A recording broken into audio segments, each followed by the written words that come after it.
जय हिंद साथियों, मैं जयप्रकाश आप सभी का अपने YouTube channel the study express पे स्वागत करता हूं।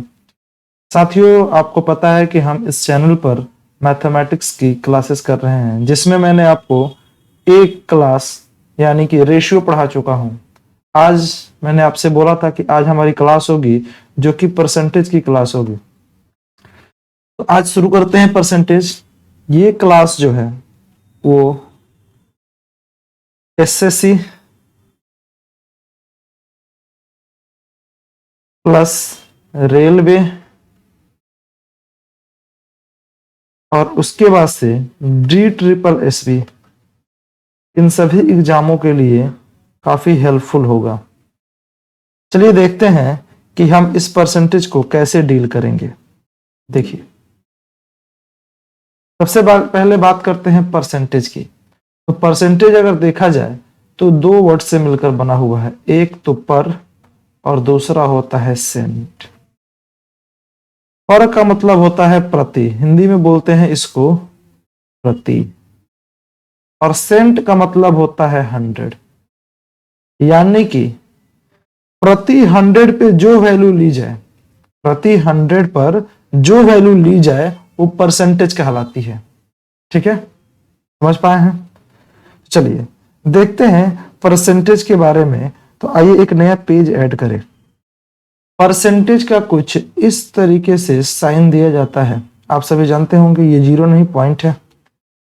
ठीक है, देखिए जैसे मान लीजिए मैं आपसे बोल रहा हूं 20%, तो इस 20% का मतलब क्या हुआ? इस 20% का मतलब हुआ कि अगर आपके पास 100 यूनिट या फिर 100 रुपये हैं तो उसमें से 20 रुपये की बात की जा रही है। अगर 100 के जगह पे आपके पास अगर 200 हो तो आप इस 200 का मतलब 20 इंटू 2 कितना होगा जी? 40। यानी कि अगर इससे अगर 2 गुना लिया जाए तो इसका भी क्या हो जाएगा जी? 2 गुना हो जाएगा। इसको अगर हम दूसरे भाषा में या फिर दूसरे तरीके से सीखने की कोशिश करें तो ध्यान दीजिए जरा, दूसरे तरीके से कैसे देखेंगे?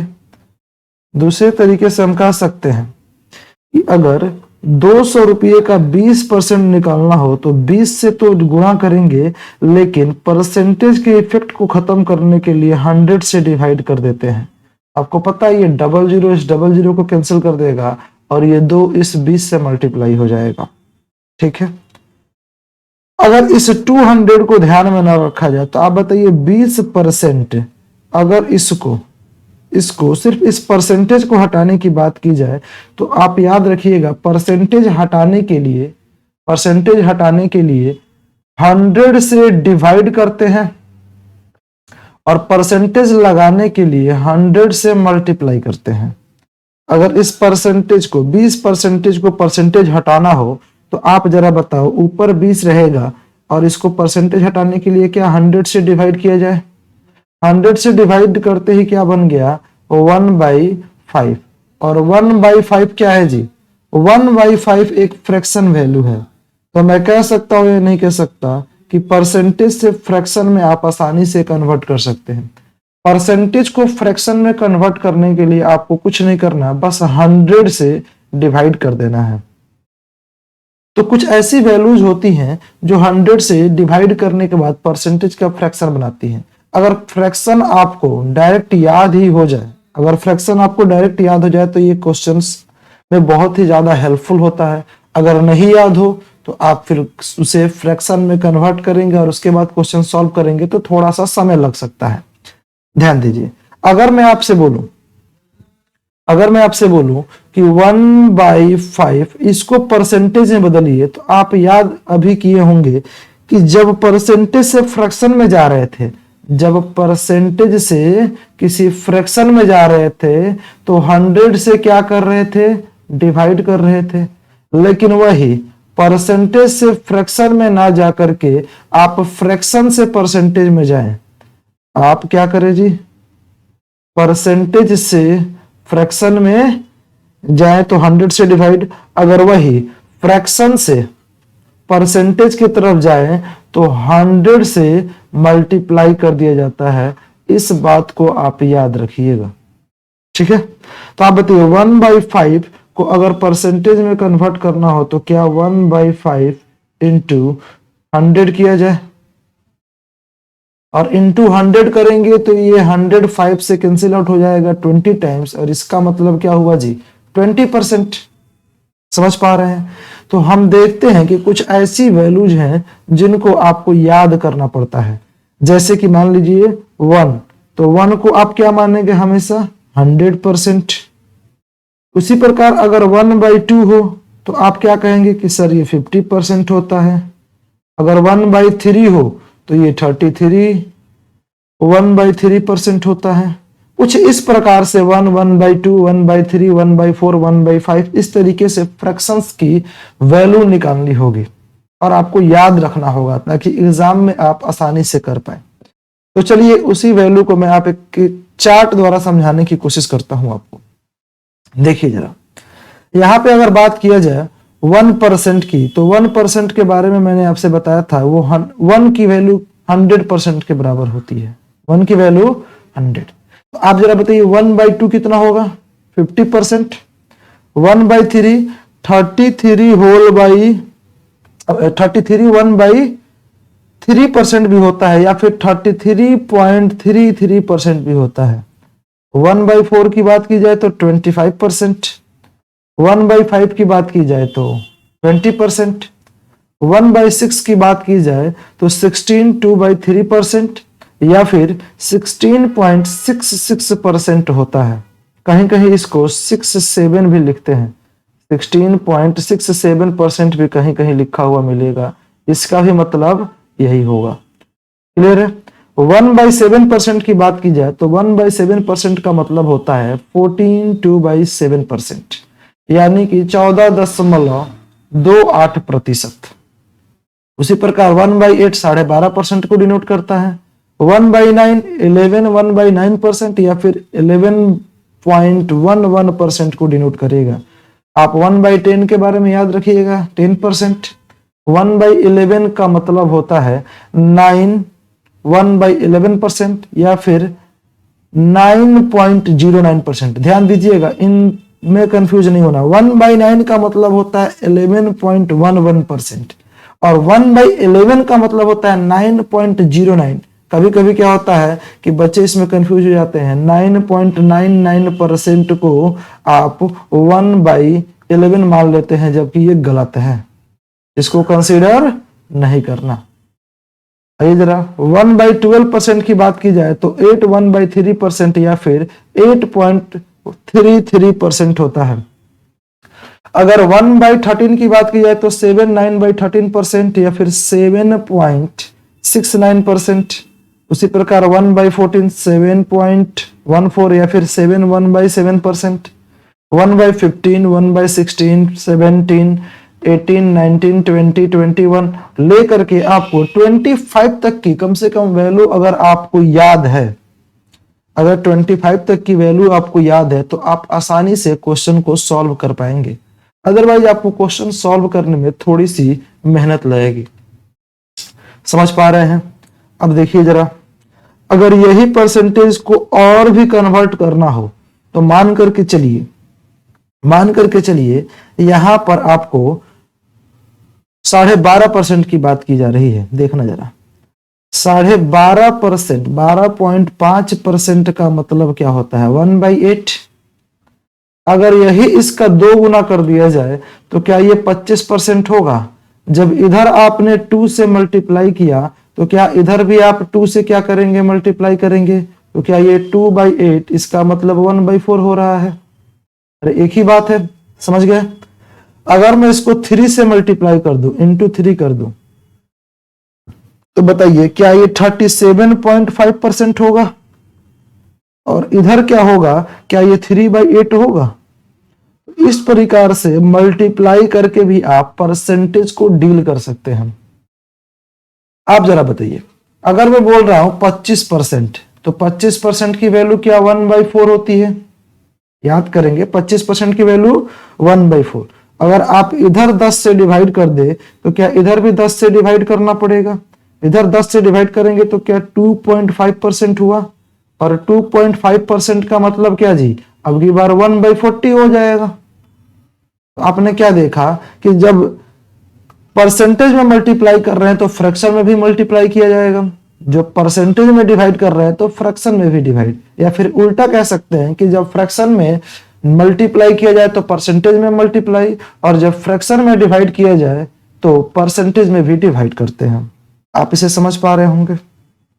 देखिए एक दो एग्जांपल और लेते हैं। जैसे मान लीजिए यहां पर आपको 7 1/14 दे रखा है, इसका होता है 7 होल 1/7%। इसका क्या होता है जी, इसका होता है 7 होल 1/7%, और इसकी फ्रैक्शन वैल्यू 1/14% होती है। सॉरी 1/14, यहां परसेंटेज तो होगा नहीं, 1/14 होता है। अब आप जरा बताओ, मैं काम करता हूं, इसका मतलब 7 होल 1/7% का मतलब क्या, इसका मतलब तो यही हुआ 7 प्लस 1/7%। अरे हाँ या ना, कुछ समझ आ रहा है?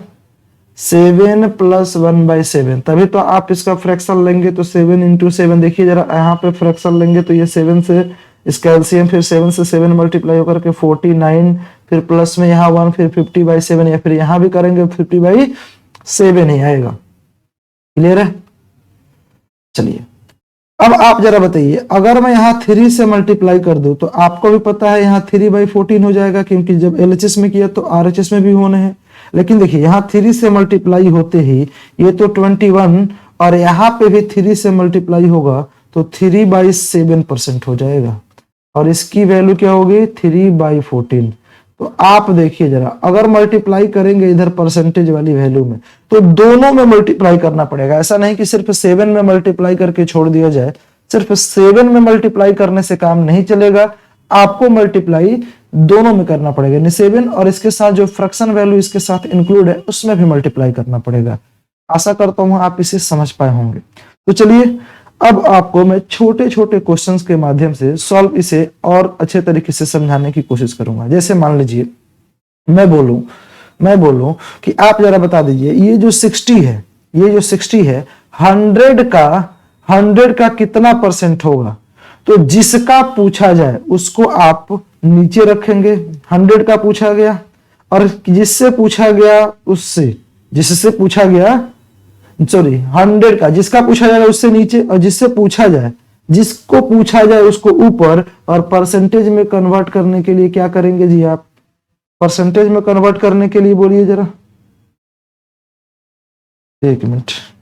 परसेंटेज में कन्वर्ट करने के लिए आप इसको क्या करेंगे 100 से मल्टीप्लाई। तो आप बताओ 100 से 100 कैंसिल आउट, क्या हुआ जी 60%।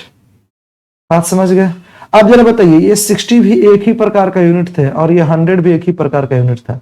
अगर मान लीजिए यहाँ पे 60 ग्राम होता और यहाँ पे 100 ग्राम की जगह केजी होता, तब आप इसको केजी में बदलते या फिर इसको ग्राम में बदलते। दोनों जगह यूनिट सेम होना चाहिए, तभी आप परसेंटेज को कन्वर्ट कर सकते हैं, अदरवाइज इसको नहीं सॉल्व कर सकता। चलिए देखिए जरा, बात करते हैं एक अपने क्वेश्चन नंबर 1 की। देखिए क्या कह रहा है, ये बोल रहा है कि 64 इज व्हाट परसेंट ऑफ 80। 64 जो है 80 का कितना परसेंट है। तो जिसको पूछा गया है 64 को पूछा गया है किसका, 80 का, तो 80 से डिवाइड, और परसेंटेज में कन्वर्ट करने के लिए 100 से मल्टीप्लाई। तो आप जरा बताइए 1 0 से 1 0 कटेगा, ये 8 से कट जाएगा 8 टाइम्स, और 10 से मल्टीप्लाई होकर के क्या ये 80% आया। तो 80% क्या होगा 80%, इसका correct answer option number C. चलिए कोशिश करते हैं अगले क्वेश्चन से हम आपको टाइमर लगा करके दे। तो पहले मैं टाइमर को इंक्लूड,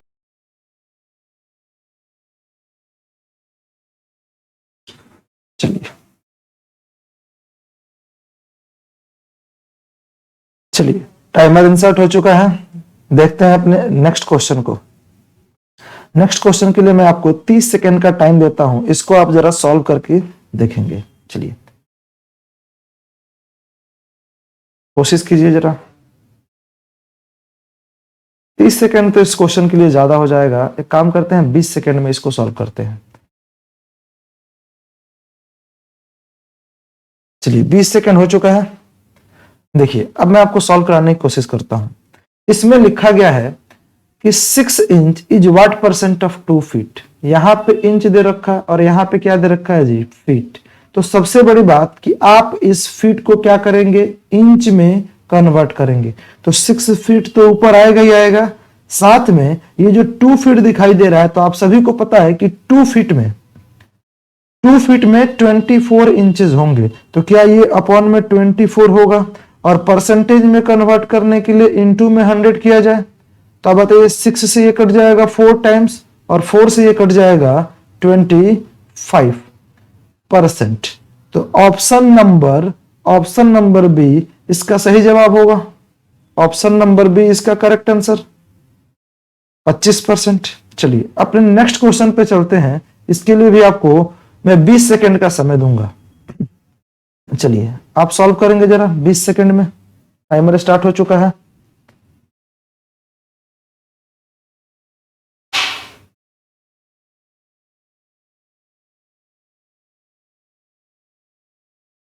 देखिए जरा, दिमाग लगाइए। अगर आप सॉल्व कर पा रहे हैं तो कमेंट करके बताइए। चलिए 20 सेकंड समय हो चुका है आपका। देखिए क्वेश्चन नंबर 3 क्या कहता है, ये बोल रहा है कि 150 centimetre is what percent of 2.5 metre. तो 150 सेंटीमीटर को तो आपको ऊपर ही रखना है, नीचे क्या 2.5 मीटर है, और मीटर को सेंटीमीटर में कन्वर्ट करने के लिए 100 से गुणा करेंगे, और परसेंटेज के लिए इनटू में 100। तो आप बताओ जरा, ये क्या डबल जीरो से डबल जीरो कैंसिल हो जाएगा, डबल जीरो से डबल जीरो। अगर आप इस डेसिमल को हटाएंगे तो यहां जीरो आएगा, और 25 से काटा जाए तो ये 150 जो होगा 6 बार में कटेगा, और ये जीरो इसके साथ, यानी कितना परसेंट हुआ जी, 60%। कितना परसेंट हो रहा है, 60%, और 60% इसका राइट आंसर होगा, जो कि ऑप्शन नंबर बी पर है। चलिए नेक्स्ट क्वेश्चन के लिए फिर से आपको कुछ सेकंड का टाइम देता हूं। चलिए इसमें भी आपको समय दिया जा रहा है 20 सेकंड का ही।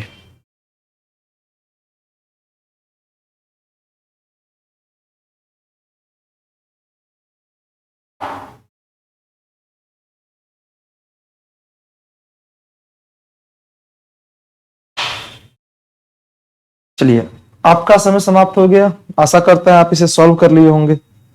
अगर सॉल्व कर पा रहे हैं तो आप कमेंट करके अपने आंसर को जरूर लिखिएगा कि क्वेश्चन नंबर 4 का ये आंसर होगा, क्वेश्चन नंबर 5 का ये आंसर होगा। इस तरीके से आप पहले, अगर समय से पहले इस 20 सेकंड में सॉल्व कर पा रहे हैं तो।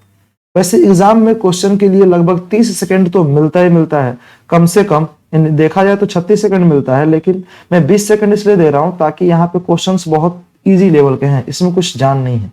देखते हैं जरा ये क्वेश्चन नंबर 4 क्या कह रहा है। बोल रहा है कि if we added 80 to a number, the number increased by, the number is increased by 20%, then find the number. अगर किसी नंबर में 80 जोड़ दिया जाए, अगर किसी नंबर में 80 जोड़ दिया जाए तो वह नंबर 20% बढ़ जाता है। आप जरा बताइए 20% क्यों बढ़ा, क्योंकि आपने 80 जोड़ा है। अरे 20% क्यों बढ़ा जी, क्योंकि आपने 80 को ऐड कर दिया। अब आप जरा बताओ, जब आप 80 ऐड करोगे तो 20% बढ़ रहा है, यानी कि यही 20% किसको इंक्रीज कर रहा है जी, 80 से इंक्रीज हो रहा है। यही 20% 80 से इंक्रीज हो रहा है। इसका मतलब जो वो नंबर होगा अपने आप में 100% होगा।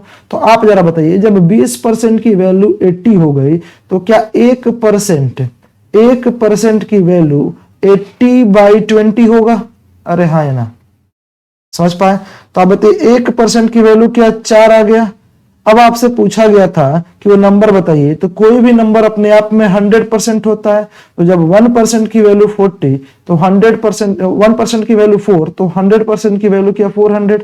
ऐसे समझिए, जब एक सामान खरीद रहे हैं तो आपको 4 रुपए देना पड़ रहा है, तो क्या 100 सामान खरीदेंगे तो आपको 400 रुपए देना पड़ेगा, और 400 ऑप्शन नंबर ए पर है। यही आपका करेक्ट आंसर होगा।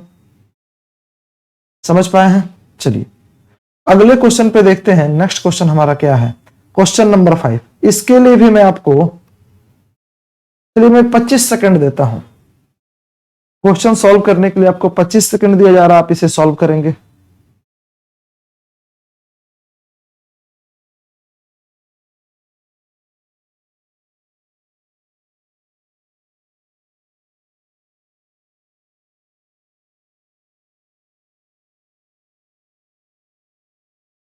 चलिए, आपका 25 सेकंड हो चुका है। आशा करते हैं आप सॉल्व करने की कोशिश किए होंगे। सबसे पहली बात कि इस क्वेश्चन को सॉल्व करने से पहले आप देखेंगे, क्या देखेंगे जी, कि क्वेश्चन में डाटा क्या क्या दिया गया है। जरूरी नहीं कि जो डाटा दिया जाए वो यूजफुल ही हो, कुछ डाटा यूज भी नहीं होते, लेकिन अगर यूज है तो इसका यूज करेंगे। आप बताइए, बोल रहा है कि यदि किसी संख्या का 16 सही 2/3% उसी संख्या में से घटा दिया जाए तो वह संख्या 125 हो जाती है। कितना हो जाता है जी, 125। तो मूल संख्या यानी कि ओरिजिनल नंबर ज्ञात करें। तो अब आप जरा बताओ, आपसे पूछा गया है कि ओरिजिनल नंबर ज्ञात करें, तो आप क्या कहेंगे कि सर ओरिजिनल नंबर जो होगा, सबसे पहले देखिए ये जो 16 से ही 2/3% दिया है, इसका फ्रैक्शन वैल्यू क्या होता है। फ्रैक्शन वैल्यू क्या, इसका 1/6 होता है। आपने पढ़ा है 16 से ही 2/3% का मतलब क्या, 1/6। यानी कि अगर 6 ओरिजिनल नंबर, याद कीजिए, अगर इसको लिखेंगे तो क्या ये 16 से ही 2/3% को हटाएंगे तो अपॉन में 100। आप मानते हैं ना कि ये 100 ओरिजिनल होगा, तो इतना परसेंट आएगा इसका। मान रहे हैं ना कि 100 को अगर ओरिजिनल माना जाए तो जिसका 16 से 2/3%। अब आप जरा बताओ, उसी प्रकार अगर आप इसको फ्रैक्शन बनाते हैं, अगर इसको आप फ्रैक्शन बनाते हैं तो जो डिनोमिनेटर में वैल्यू दिखाई देता है वो इसकी ओरिजिनल वैल्यू मान ली जाती है। अगर ओरिजिनल 6 यूनिट है तो उसमें से 1 यूनिट घटा देने पर वो संख्या 125 हो जाती है। इसका मतलब 6 यूनिट में से अगर आप 1 यूनिट माइनस कर दे तो 5 यूनिट बचेगा। यानी कि जब 5 यूनिट बचेगा तो वो संख्या जो है वो 125 के बराबर हो जा रही है।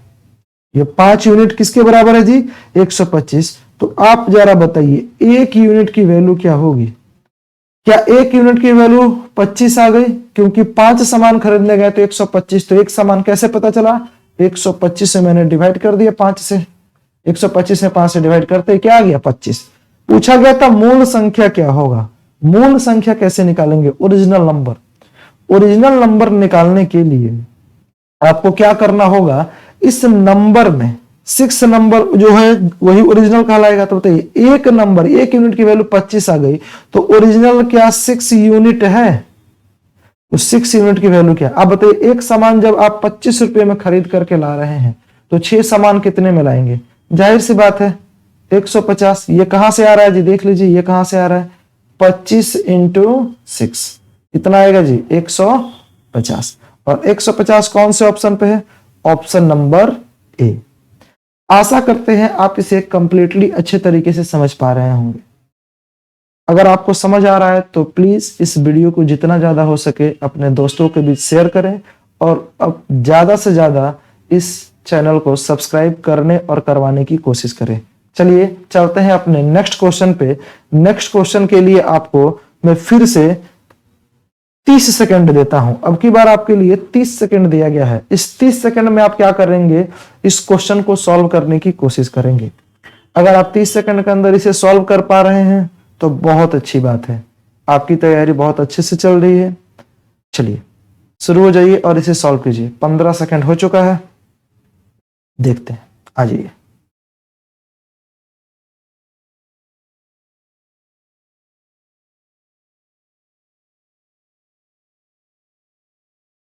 देखिए 30 सेकंड हो चुके हैं। इन 30 सेकंड में आप, आशा करता हूं इसे सॉल्व कर लिए होंगे।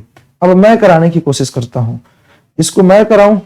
इससे पहले जरा मैं क्वेश्चन को थोड़ा सा ऊपर कर लूं ताकि ये अच्छे तरीके से अब सॉल्व हो। देखना जी जरा, आप बोल रहा है कि if 37 whole 1/2% a number is added to itself, the number becomes 121, find the number।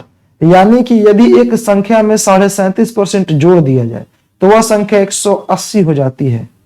यानी कि जो नंबर है उसी में क्या जोड़ दे रहे हैं, 37.5% जोड़ दे रहे हैं, तो वो संख्या कितनी हो जा रही है, 121। तो सबसे पहली बात ये माना कि वो संख्या x है। शुरुआत पहले बेसिक से कर लेते हैं, फिर आपको आसानी से, x है, अगर x में ही आप x का 37.5% जोड़ दें, x का 37.5% जोड़ दे तो संख्या 121 हो जाएगी, वो संख्या 121 हो जाएगी। तो आप जरा बताइए x प्लस x इंटू, अब 37.5% को अगर आप फ्रैक्शन में कन्वर्ट करें तो आप जरा देखो, मैं आपको बताया था 12.5% के बारे में। 12.5% का मतलब 1/8 होता है, 12.5% का मतलब 1/8। तो अब जरा बताना, जब 12.5% की वैल्यू 1/8 हो गई तो क्या 37.5% की वैल्यू, 37.5% की वैल्यू ये इसका 3 गुना है, तो क्या ये इसका 3 गुना 3/8 होगा या नहीं? अरे होगा तो समझ पा रहे हैं। तो आप जरा बताइए, क्या इस 37.5% को मैं यहाँ पे 3/8 इज इक्वल टू 121 लिखूं, 121। अब देखना जरा, अगर मैं यहां से एलसीएम 8 ले लूं तो क्या यहाँ पे 8x प्लस 3x आएगा इक्वल में 121, क्या आएगा जी, 121, एक्सक्यूज मी, हाँ जी। तो मैं ये कह रहा था कि अगर 8x plus 3x upon 8 is equal to 121 हो, तो आप जरा बताइए क्या 11x is equal to 121 into 8 होगा? तो x की वैल्यू क्या हो जाएगी, 121 इंटू 8 अपॉन 11। अरे समझ पा रहे हैं? तो अब जरा बताओ, क्या ये 11 से ये कट जाएगा 11 टाइम्स, क्योंकि 11 को 121 11 टाइम्स में कट जाएगा, और 8 से मल्टीप्लाई करेंगे तो ये हो जाएगा 88, और 88 क्या होगा इसका करेक्ट आंसर, जो कि ऑप्शन नंबर डी पर है। अब आप जरा देखना, क्या आप इसे बिना x लिए भी सॉल्व कर सकते हैं? बिल्कुल किया जा सकता है। देखिए जरा कैसे, बिना x लिए सॉल्व करने की बात करूं तो क्या आप कहेंगे 37.5% का मतलब 3/8 होगा? अगर 8 ओरिजिनल नंबर है तो इसी संख्या में ये 3 जोड़ा जा रहा है, अरे जोड़ा जा रहा है ना। 8 अगर ओरिजिनल नंबर है तो उसमें 3 जोड़ देंगे तो ये 11 हो जाएगा, और इसको आप 11 यूनिट मानेंगे, और ऐसा करने पर 11 यूनिट तो होगा लेकिन ये नंबर 121 के बराबर। तो अब आप जरा बताइए, क्या एक यूनिट की वैल्यू 121 अपॉन 11 यानी कि 11 आ गया या नहीं?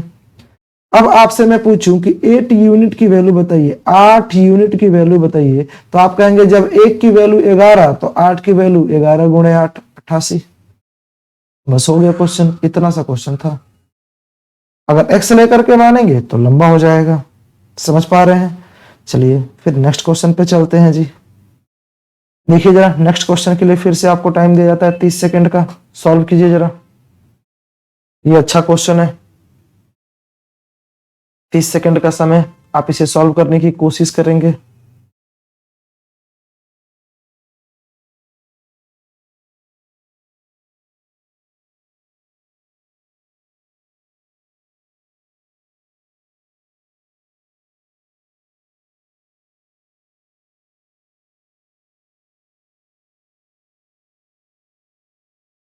चलिए 30 सेकंड हो चुका है, अब हम देखते हैं आप इस क्वेश्चन को सॉल्व कर पाने हैं।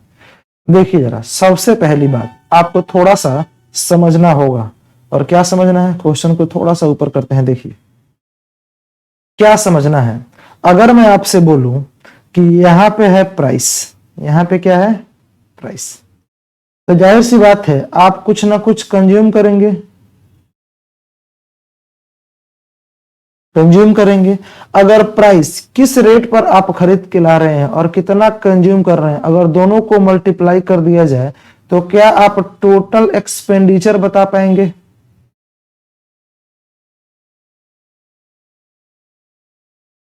टोटल एक्सपेंडिचर कितना हो रहा है, यानी प्राइस इनटू कंज्यूम, जो आप कर रहे हैं कंज्यूम, ठीक है, तो उससे क्या निकलेगा जी, टोटल एक्सपेंडिचर। ये मैं आपको कंजम्पशन लिख देता हूं, कंज्यूम एक अच्छा वर्ड नहीं होगा यहाँ, कंजम्पशन।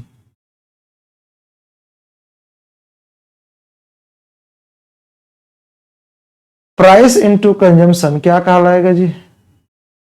प्राइस इंटू कंजम्पशन ये कहलाएगा आपको, ये आपको कहलाता है टोटल एक्सपेंडिचर। ठीक है, अगर मैं आपसे बात करूं कि अगर प्राइस बढ़ जाए, अगर प्राइस बढ़ जाए और टोटल एक्सपेंडिचर को आपको कांस्टेंट रखना है, टोटल एक्सपेंडिचर जितना पहले था अभी भी उतना ही रखना है, तो जाहिर सी बात है आप अपने कंजम्पशन को कम करेंगे। मान लीजिए कि आप पहले बाजार में 100 रुपये लेकर के जाते थे, पहले आप बाजार में 100 रुपये लेकर के जाते थे, 100 रुपये लेकर के जाते थे और हुआ क्या कि 100 रुपये लेकर के जाते थे और आप 20 रुपये किलो चीनी खरीदते थे।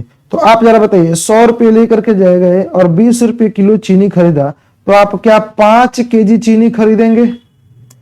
कितना केजी चीनी खरीदेंगे जी? 5 केजी चीनी।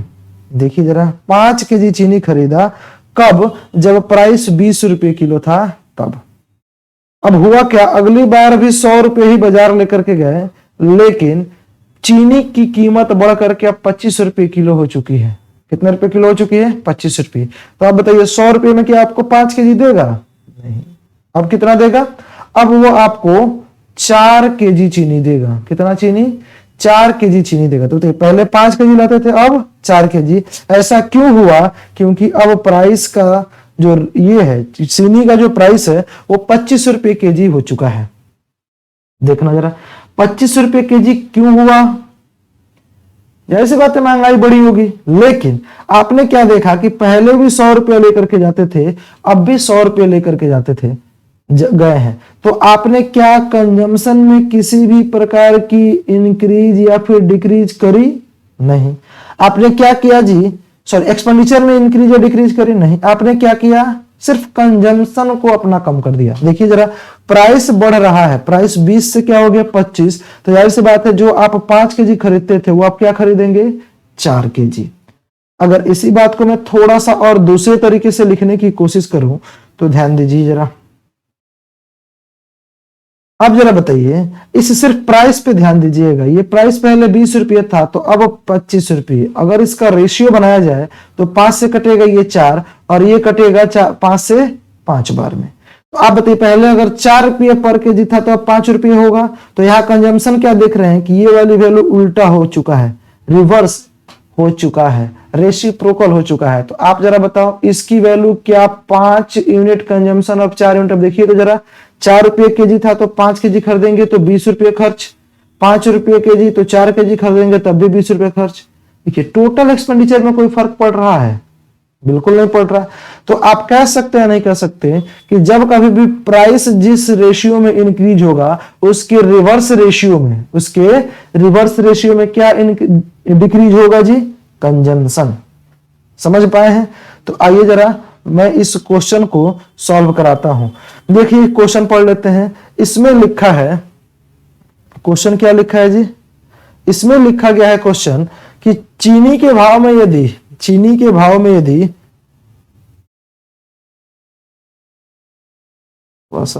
ये पहले, हाँ वेरी गुड, 100%।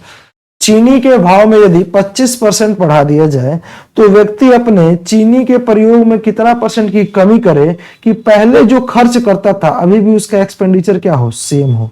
तो देखिए जरा, 25% वृद्धि हो रही है। कितना वृद्धि? 25% का इंक्रीमेंट हो रहा है। देखना,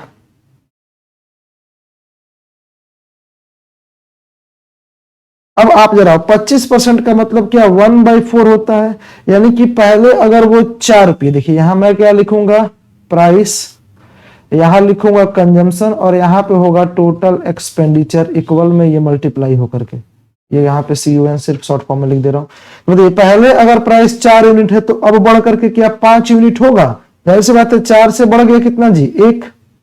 4 से बढ़ गया कितना? 1। तो बताइए 4 से बढ़ करके 1 5। अगर एक्सपेंडिचर आपको कांस्टेंट रखना है, सेम रखना है, तो क्या कंजम्पशन 5 से घटा करके 4 करेंगे? 5 से घटा करके 4 करेंगे। तो बताइए कंजम्पशन 5 यूनिट पहले करते थे, अब कम कर दिया, कितना यूनिट कर दिया? 4 यूनिट। कमी हुई? जाहिर सी बात है कमी होगी। कितने यूनिट की जी? 1 यूनिट की कमी हो गई। किस पर? हमेशा पहले से देखेंगे अब कमी हुई है 5 पर। और परसेंटेज के लिए इंटू में 100 या फिर 1/5 आपको याद रहना चाहिए। कितना परसेंट जी? 20%। और 20% ही क्या होगा इस क्वेश्चन का आंसर, और ये डिक्रीज का साइन है, यानी 20% कंजम्पशन को क्या करना पड़ेगा? कम। तो बताइए जरा इस क्वेश्चन में क्या आंसर होगा जी? क्वेश्चन का आंसर होगा, देखिए क्वेश्चन का आंसर हो जाएगा ऑप्शन नंबर ए, 20%। समझ पाए हैं? इसमें ज्यादा समय इसलिए लगा क्योंकि आपको बेसिक समझाने थे। अब नेक्स्ट क्वेश्चन आप आसानी से और बहुत फास्ट करेंगे। देखिए जरा, बोल रहा है कि एक आयत की लंबाई में 20% की वृद्धि की जाती है, चौड़ाई में कितने % की कमी की जानी चाहिए कि क्षेत्रफल में कोई परिवर्तन ना हो? आप जरा बताना। आपको पता है L into B, length into breadth इसका एरिया कहलाता है। तो आप बताइए जब लंबाई बढ़ाएंगे तो जब इसी बात है चौड़ाई कम करना पड़ेगा। 20% बढ़ा रहे हैं, 20% का मतलब क्या होता है? 1/20। सॉरी, इसके लिए आपको टाइम नहीं दिया गया, कोई बात नहीं, आप खुद से वीडियो पॉज करके अपने आप को टाइम दे सकते हैं 30 सेकंड का। मैं इसको समझा ही देता हूं। अब आप जरा बताओ 1/20, 20% का मतलब 1/20। 1/20 क्या हुआ जी? इसमें इंक्रीज हो चुका है, यानी कि पहले अगर ये 20 यूनिट होगा, पहले अगर ये 20 यूनिट होगा, सॉरी 20% दे रखा है, सॉरी 20% की वैल्यू 1/5 होती है। 20% की वैल्यू 1/5 होती है, यानी कि पहले अगर ये 5 यूनिट होगा तो अब इंक्रीज होकर कितना हो जाएगा? 6 यूनिट। पहले 5 यूनिट तो इंक्रीज करके 6 यूनिट। अगर आपको एरिया में कांस्टेंट रखना है तो जाहिर सी बात है ब्रेथ को कम करना पड़ेगा। अगर एरिया भी बढ़ा दे और ब्रेथ भी बढ़ा दे, एरिया भी बढ़ा दे और ब्रेथ, सॉरी लेंथ भी बढ़ा दे और ब्रेथ भी बढ़ा दे तो एरिया बढ़ जाएगा, लेकिन एरिया को क्या रखना है? कांस्टेंट। तो बताइए लेंथ जैसे ही आप इंक्रीज करेंगे ब्रेथ क्या हो जाएगा? डिक्रीज। तो अब ये क्या हो जाएगा? 6 से 5। कितने यूनिट की कमी हो रही है? 1। किस पर? 6 पर। और 1/6 तो आपको याद ही होना चाहिए। याद नहीं तो आप क्या करेंगे? इसको 100 से मल्टीप्लाई करके सॉल्व करेंगे तो यह आ जाएगा 16 से ही 2/3%। 16 से ही 2/3%। और ये क्या होगा? ऑप्शन नंबर सी पर। समझ पाए हैं? चलिए देखते हैं जरा अपना नेक्स्ट क्वेश्चन। इसके लिए मैं आपको टाइम देता हूं 30 सेकंड का, सॉल्व कीजिए।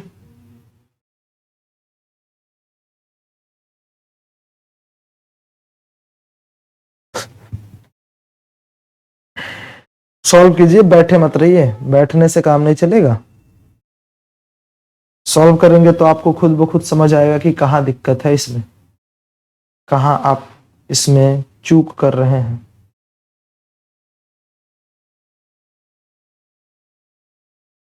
देखिए 30 सेकंड हो चुका है। अब मैं इस क्वेश्चन को समझाता हूं। बोल रहा है कि breadth of a rectangle is decreased by 10%। यहां पे क्या हुआ है जी? डिक्रीज।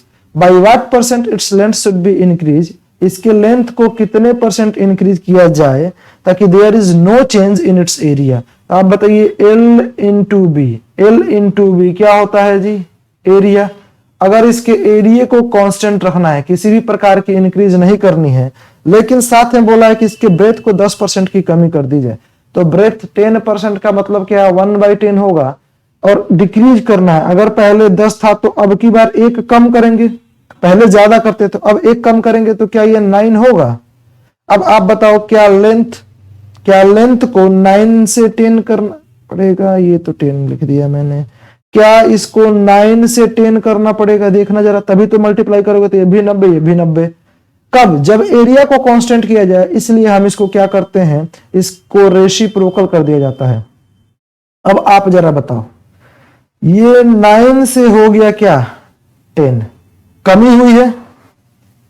क्या हुआ है जी? कमी या इंक्रीज या डिक्रीज? जाहिर सी बात है यहां पे इंक्रीज हुआ है, डिक्रीज नहीं। कितने यूनिट का? 1 यूनिट का। किस पर? 9 पर। और 1/9 तो आपको याद होना चाहिए। 1/9 आपको याद होना चाहिए। कितना होता है जी? 11.11%। और 1/11 कितना होता है? 9.09%। आप ध्यान दीजिए 1/9 का मतलब 11.11, उल्टा मत लगा देना भाई। तो क्या होगा इसका आंसर? Option number A. देखिए नेक्स्ट क्वेश्चन, इसके लिए भी आपको 30 सेकंड दिया जाए।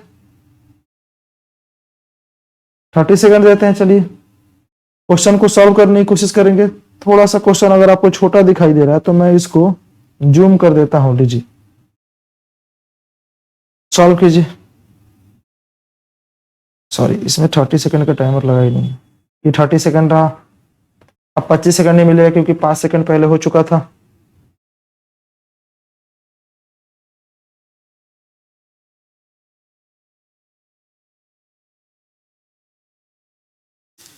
आशा करता हूं आप क्वेश्चन को पढ़ रहे होंगे, सॉल्व करने की कोशिश कर रहे होंगे।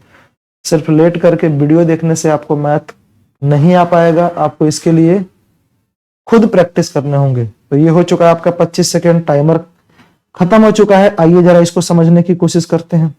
आप जरा बताओ, इसमें बोला है कि सिनेमा हॉल की टिकटों की बिक्री में अगर 30% की कमी कर दी जाए, 30% की कमी की गई है, तो आप जरा बताइए 30% की कमी करने के कारण टिकटों के मूल्य में कितने % की वृद्धि की जाए ताकि अर्जित धन में कोई परिवर्तन।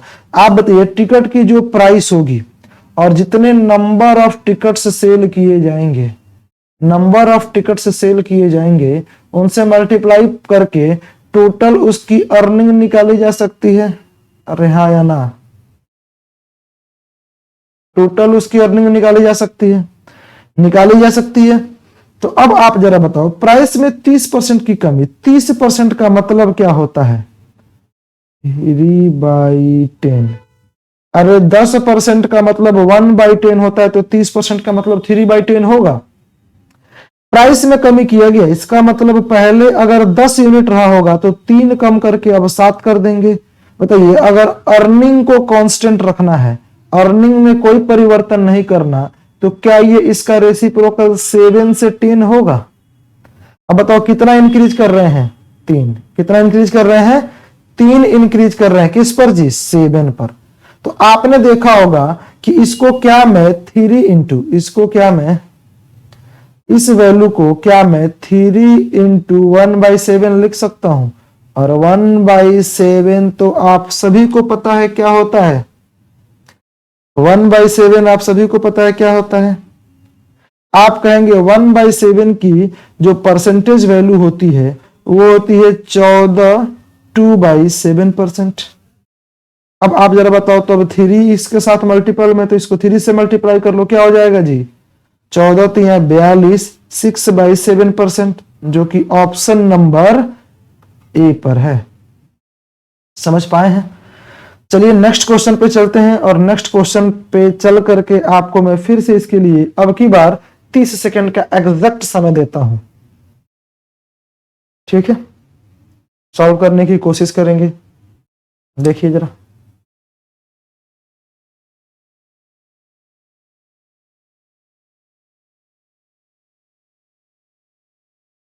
ध्यान से पढ़िएगा। क्वेश्चन ज्यादा डिफिकल्ट है नहीं, बहुत आसान सा क्वेश्चन है। आसान से क्वेश्चन में अगर आप फंसते हैं तो भारी क्वेश्चन में क्या होगा। चलिए जरा, 30 सेकंड का टाइमर हो चुका है फिनिश। अब आइए जरा इस क्वेश्चन को मैं सॉल्व कराता हूं। बोल रहा है कि कार की गति में यदि 50% की वृद्धि कर दी जाए तो दूरी स्थिर रहने पर कितने प्रतिशत समय कम हो जाएगा। इसका मतलब ये हुआ, आप सभी को पता है speed into time. Speed into time क्या होता है? डिस्टेंस होता है। स्पीड इनटू टाइम क्या होगा जी? डिस्टेंस होगा। अब आप जरा बताओ, जब कभी भी दो आइडेंटिटी को मल्टीप्लाई करने पर एक तीसरी आइडेंटिटी यानी एक तीसरा रिजल्ट पैदा होता है, और रिजल्ट को कांस्टेंट करना हो तो एक वैल्यू को इंक्रीज करेंगे तो दूसरे को डिक्रीज करना पड़ेगा। आप बताइए स्पीड में 50% की वृद्धि, 50% का मतलब क्या 1/2 होगा? 50% का मतलब 1/2 होगा। 1/2 यानी कि अगर 2 है तो अब स्पीड क्या हो जाएगा? 3। ये पहले अगर स्पीड 2 की है तो अब स्पीड कितनी हो जाएगी जी? 3 की। अब स्पीड 3, तो आप बताइए अगर उसका डिस्टेंस कांस्टेंट है, यानी पहले जितनी दूरी तय करता था अभी भी उतनी ही दूरी तय करे, अगर डिस्टेंस कांस्टेंट हो तो क्या टाइम 3 से 2 हो जाएगा? अरे 3 से 2 होगा या नहीं होगा? 3 से क्या हो जाएगा जी? 2 हो जाएगा। अब आप जरा बताओ, देखना जरा, टाइम को कम किया गया, बिल्कुल, कितने का जी? 1 का कमी है किस पे? 3 पर। और 1/3 तो आप सभी को याद होता है, 33 सही 1/3%। क्या होगा जी? डिक्रीज।